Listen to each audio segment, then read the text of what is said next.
دوباره صدای ساعت روی دیوار، یه قلم خسته با یه ذهن بیدار، یه کاغذ خالی واسه شروع قصه‌مون، یه حس مرده با یه بغض تو گلوم که همین کافیه. خب باز دادم نبشه قبل کنم و باز خاطرات تو که ببینم آخه چرا همیشه بن‌بست رو برومه تو جسمم یه روح مرده. سقف آرزوام همش که ترک خورده بود و رفونم به درک. بذار اون بگذره بذار ثانیه رد شه، حرفام قصه نیست واسه لالای بچه. آره بدبختی و منو دوره کرده، من همون دیوونه یه دوره کردم که الان گذشته آب بسترم. یه اخلاق گن از سگ بدترم. میدونی چرا؟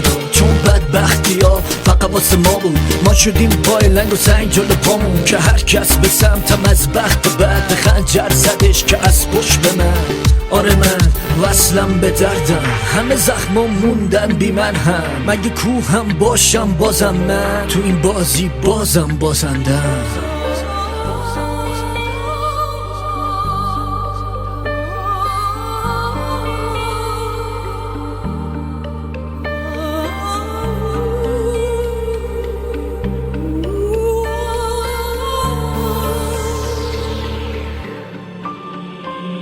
این قصه تلخه، آره خیلی وقته. خب واقعیت همینه، روز خوش بود مگه چشم نادیده بگیره. الانم که میبینی بدجوری خستم از آدمای دورم که خودم پسته که با من و روزگارم یه جوری وصلم. بی انصاف نه نبودم اصلا، منی که ندیدم خوشی توی گذر عمرم، حتی از عشقم رو دست خوردم. حالا چی مونده برام از رفیق بگم نداشتش مرام، یا که از مردم بگم که ما رو پس زد. به زیر زمینی بودنمون اگه بد زد. ما که نخواستیم شما به ما بالو پر بدید، اصلا نخواستیم یک و جلو ما رو درک کن. ولی چیزی که ندیدی به چش تهمت نزن، به یه مش حرف مفت و دامن نزن.